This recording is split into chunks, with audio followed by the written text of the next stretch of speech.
Yemen's Iran-backed Houthi rebels have claimed responsibility for the attack, and we're able to discuss this now with an Israeli government spokesperson, David Mencer. David, thanks so much for joining us. What can you tell us about this attack? Well, firstly, thank you for having me on, Wilf. Look, this was a little bit too close for comfort because this was just literally behind where I live with my family at 3:12 this morning.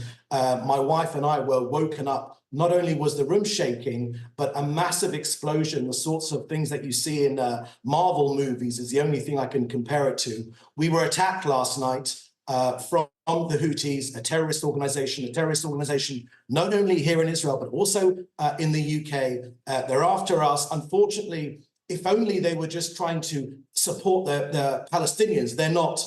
They're after Jewish blood. They claimed a life in Tel Aviv yesterday, but this is not going to work for them because the Prime Minister has made extremely clear, whoever sets out to harm us, we will harm them and they will feel the pain, and it will be a deterrence. David, how rare is it, how scary is it for an attack like this to be successful where it was in Tel Aviv?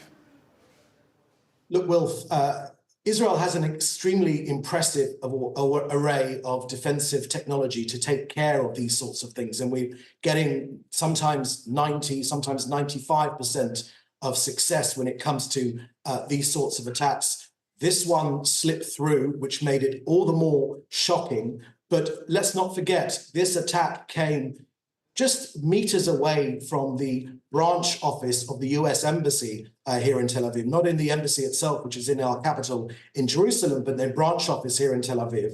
So it's unclear at the moment whether that was their target. But either way, it claimed the life of a Tel Avivi who was doing nothing more than sleeping in his bed. This was not a military target. This was a civilian target. They went after our people. They killed one. But our policy is extremely clear. Whoever sets out to harm us, they will be harmed.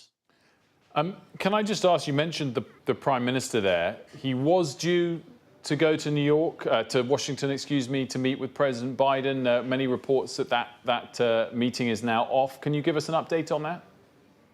The latest information I have, Wilf, is that that meeting is very much on. The Prime Minister of Israel will become the international leader that has spoken to both houses of Congress more than any other international leader ever before in history.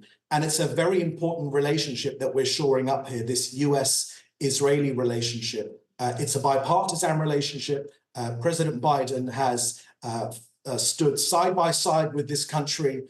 They've had a bigger impact on the Houthis themselves, taking down their suicide drones in the Red Sea even before they come close. And of course, that bipartisan relationship means that Israel will do everything in its power to ensure that nothing harms that relationship. That trip is going on as to my latest knowledge. David, very quickly, forgive me for the short amount of time on this. What's your view on the government here restoring funding to UNRWA? Well, I'll be quite frank with you, Wilf. UNRWA, we know, is just been funneling money. That's the long and the short of it. They've been funneling money and supporting Hamas. We've provided all this evidence internationally to the government of the UK as well. It's a big mistake, I've got to tell you, because we've got evidence as long as your arm to show the complicity, the nexus between UNRWA and Hamas. I'm sorry I gave you so little time on that final question. We thank you so much for joining us, particularly about the incident in Tel Aviv.